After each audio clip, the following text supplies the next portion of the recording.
needs changed. Good, because I don't need more batteries. Yeah, Rich, just let me know when you're good.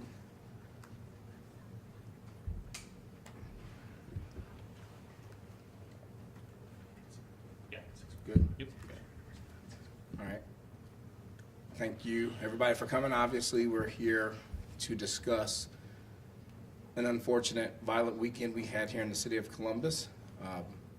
We're going to continue to do things the right way and progress towards keeping Columbus safe. And here to discuss some of the weekend events are First Assistant Chief Potts and Assistant Chief Botker, again to discuss some of the issues we had this weekend. Chief Potts? I think Stacy Bacher's. All right. I just said next to you. Good afternoon. She kind of put me on the spot there.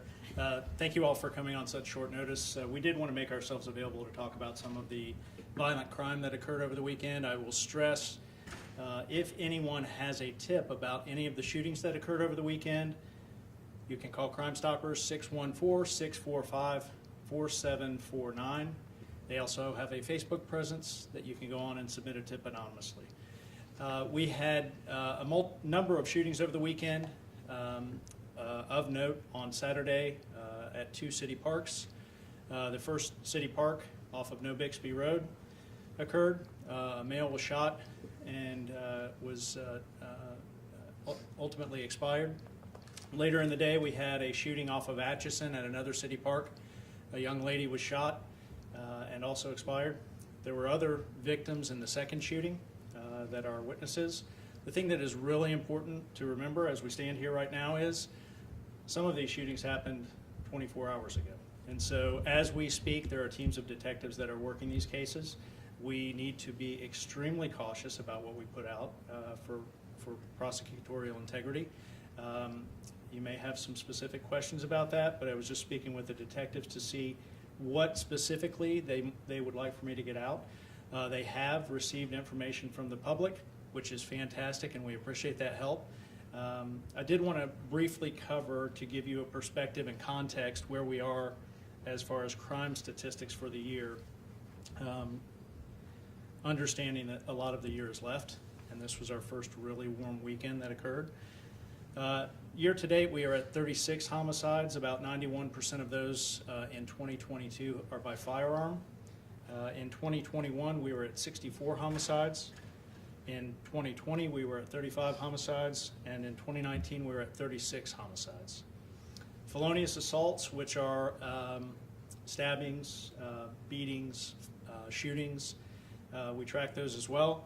And so this year to date, we are at 342 felonious assaults.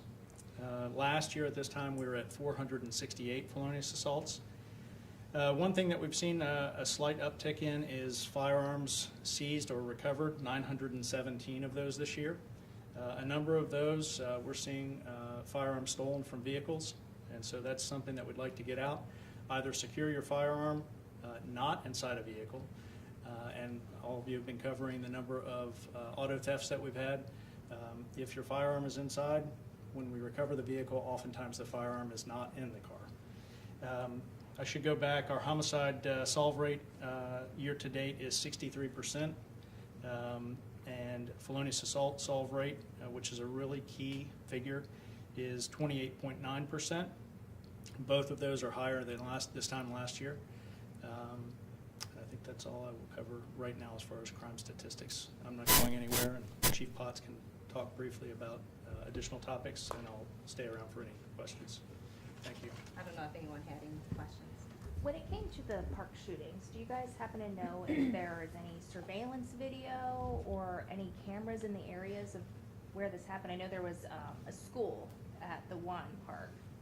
I can tell you that we are confident that we will recover video, but I'm not going to go into the specifics of angles or where the video is from, or if we've recovered that yet.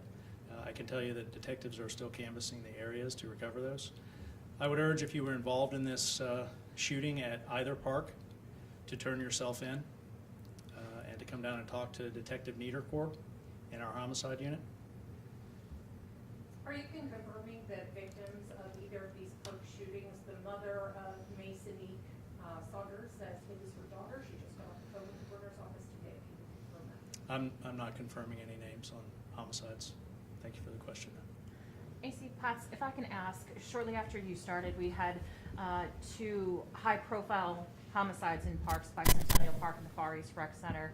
At that time, both you and Chief Bryant pushed an effort to patrol the parks. Here we are again, 2 homicides in 2 parks in the city, hours apart. Where does your parks patrol program go, and what do you have to say just about having 2 homicides in city parks? So our officers are being very proactive. As AC Bacher said, our gun seizures are up. That is not because we took this lightly. Our officers are out there doing more traffic stops, doing more investigations. But we knew that as the weather gets warmer, citizens are going to be out. What we're doing is proactively, we have officers checking the parks at every hour. As you are aware, we're losing over 100 officers to buyout, and so we have to be very strategic on where we put our manpower. And so as a team, myself, AC Bacher, Chief Bryant, and the DCs, we're looking at how do we put bodies in spaces that matter. And so you're going to see an increase in parks, you're going to see an increase in the neighborhoods. But we have to do it strategically, and we have to be methodically because we're losing manpower. But we're also getting laterals. And so we're hoping that the lateral program will plug and play and put officers in spots very quickly for us. And we're also using the 3rd class of the academy, and we think that that will help us plug some of the losses. But at the end of the day, we're losing officers, and so we have to use our manpower the best way we can. And we're looking at every way we can. Community support is huge. We had homicides, and we had mothers of murdered children that were boots on the ground yesterday to help kind of quell some of the tension. And that's just important. It's a process of legitimacy for us. The community is now receiving us with open arms. We're getting more tips in and just showing that this team is working diligently to improve community relations. And I think that helps us with our decrease in crime and our solvability rate in homicides. But what do you have to say to community members who now question whether it's safe to go to a city park on a warm day? It absolutely is safe. Unfortunately, we're not in the minds of people who use gun violence to solve problems. But I can say over the many parks that we have in the community, most of those had no issues over the weekend. And so I want to tell that Columbus is still a very safe place to work, live, and play. We got a criminal element, and we know who they are. I mean, these are not people who are just anomalies. These are people who continue to do gun violence in this community, and we're going after them with our state, local, and federal partners. And this park detail, when was it going on over the cold months? Now that it is warmer, has it picked back up already? This was the first warm weekend. Or were officers checking every hour, as you said? And do they check every hour on maybe weekends, or do they do it every day? So they're trying to check, but in between police runs, calls for service, and other things that they have to do, they're diligent, though. Our officers are committed to making Columbus safe. They've been that way prior to us getting here. They've increased their patrol proactivity since we've been here, and so they're going to do what they can. We're going to help them. We got more officers that we're trying to put on the street. We're looking to restructure the organization, and so as you move forward in 2022, you're going to see more boots to the ground. So what is CP doing now that they'll lose 100 officers, as you mentioned, between now and the end of July? Obviously, those classes, those laterals, that's all going to take time. Those officers aren't going to be ready to be boots on the ground for probably 6 months, 12 months. Well, so what are you going to do for this summertime when you're so short-staffed? So I want to correct you. The laterals are not going to be 6 months. That's the point of having laterals. They're going to be an accelerated program, so they'll be out very soon after they get in the academy. It's about, 12 weeks that they'll be out there, but they'll be hitting boots to the ground very soon. But you're correct as far as the recruits go. It takes about a 6-month process to get them out there, and then they have to go through coaching. But as AC Bacher said, we're working diligently. These are not things that we didn't unforeseen. We've been working since we got here, building our team out, and we're putting crime at the forefront. And you see that by decreasing numbers. I want to continue to push the fact that the community has responded positively to us. And so we're seeing that in the amount of calls that we're getting, tips and closures in our homicide rates. What's your message to the people committing these crimes? I can speak for myself, but I think AC Bacher is going to say it as well. We are not going to tolerate crime in Columbus, and we've proven that. We're working with the U.S. Attorney's Office. We have the city attorney on board. Prosecutors are on board, and we're coming after you with the full extent of law. State, local, and federal partners, we are tired of seeing the senseless gun violence in Columbus, and it won't be tolerated. I'd like to ask about the hit and run on Morse Road last week, since we're getting some new information this morning, including revelation that the driver was an unnamed, at this point, female. Is that driver being charged? Is that driver considered a suspect? So right now, we're actively investigating this, and I want to tell the public, give us patience. We're treating this fatal hit skip like we would any fatal hit skip. We don't know who was driving that car right now. We know that there was possibly a male and a female from witness statements, and we're still very close, and this investigation is extremely early for us to make that determination. Have you identified that female, and if so, is that person an officer as well? The female, I'm not sure, has she been, I think she's identified or unidentified at this moment. I don't have that information, but I can get that for you. We do have an officer that we've identified. As we reported, he was relieved of duty pending the outcome of investigation. We have been in contact with the victim's father. There was a lag time in that, just through the fact that we didn't know who she was at first. And so once we figured out who she was and we were able to contact her father, CPD has been in communication with the family. So When now did that the next of communication- kin, now that next of kin has been notified, are you able to share her name? I won't On your release end? that When did you have the communication with the father? this morning. This morning. And we were speaking with the family yesterday. They said that they found out through the coroner why, I guess, so many days from not reaching out or not putting a name. So that is standard procedure. The coroner's office determines who the victim is. We don't like to put out preliminary information that could be wrong. And so we wait for confirmation from the coroner's office before we do next of kin. So next of kin has been notified, Correct. so now we can, I'm not going to release that. If the family has already told you, then I'll let the family tell you, but I'm not going to release that victim's name. Going back to the park detail, as more officers, you said, will be boots on the ground. As we continue to get into warm weather, you said they will be checking parks once a week. Is that per cruiser?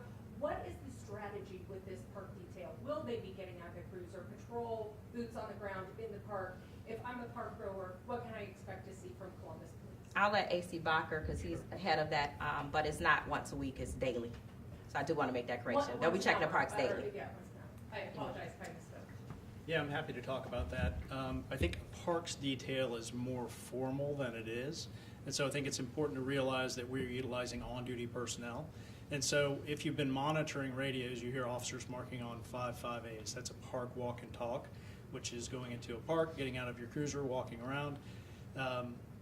But that is based upon runs that are holding. And so if an officer on that district is dispatched to other calls for service, they likely are not going to be in the park as much. So we don't have a dedicated parks detail. We did that last summer, beginning in late June. We started a parks detail, which was officers on bicycles going into each park. And we will eventually utilize that, likely with Safe Streets later in the year. Those numbers will likely also be diminished. They'll be smaller numbers. I'm not going to go into specific numbers at this time because I don't have the plan in front of me yet. But we will be covering the parks, but we're not going to have a constant presence in the parks. So we won't be there 8 hours a day, is what I'm saying. And this is coming almost a year after the two deadly park shootings from last year. Where do the homicide investigations stand for Mackenzie Gridley, for Olivia Kurtz? Very advanced, and so our homicide detectives would tell you that they have gathered a lot of evidence and a lot of cooperating witnesses, and we are working with the prosecutor's office to file the appropriate charges. So it is in the hands of the prosecutor's office right now? No, it's not. We work with the prosecutor's office, though. When we collect evidence, we meet with them and we talk about cases regularly to determine where we're going with those cases. We've heard from officers, and as you just said, the response to parks depends on calls for service. And we've heard from officers that they're stacked up and that unfortunately they can't respond as quickly as they would like now. So how can you guarantee to the public that those officers are going to be available to protect the parks as you say they are? I'm happy to talk to you after this about how we solve a staffing crisis. But we may be there later in the summer when we lose personnel. And we don't know exactly what that picture looks like, so I want to put it into context.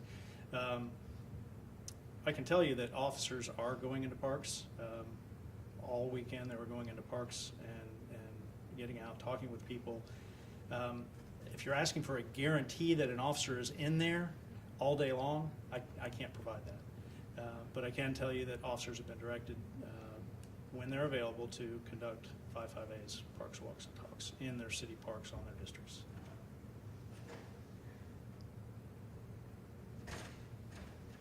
Anything else? I do have one question, I guess just a clarification question, just for self. So going back to the fatal hit and run, so as far as with that driver, are we able to say if it was the person or the officer that is under investigation? Can we confirm that, or the passenger, I guess? We don't even have that confirmation. You right want now. us to name what do you want? So if it's if the officer that is under investigation right now, can we link that he was in the car for the press release that came out this morning? I can't confirm that at this time. I don't know the answer to that. I guess just kind of going off what she said is, obviously it's been reported we've obtained this officer's personnel file. His attorney has told us it is him. I don't understand why he's not being named, especially if he has faced administrative action on your end. He has not faced administrative action He's other been than being relieved of duty. So if my That's- terminology's off. Yeah, so I that's apologize. standard. If someone is named as possibly being part of something that's wrong, then if it is a criminal violation, we relieve them of duty until we figure out what's going on. We have not figured out what's going on yet. The question is, why not name it publicly if he's been relieved of duty? Well, I'm not in charge. So we are trying to draw a bright line between criminal and administrative investigation. Chief Potts' side of the house is in charge of criminal. He is within my chain of command. So I really want to draw that bright line between criminal and administrative. From an administrative perspective, I believe there were public records requests done for relieval of duty forms, correct, which have a name on them. Is that right? So why won't the department name him? Have we not named him? No. No. Okay. Okay, well, I'm not prepared to name him at this time, but I don't know why we're playing the game of naming, not naming him if he's in an official record from the division. But not specifically linked to Are you this. asking, just for clarity, you're wanting Columbus Police to confirm that the officer in question was relieved of duty in connection to that hit skip, Correct. correct?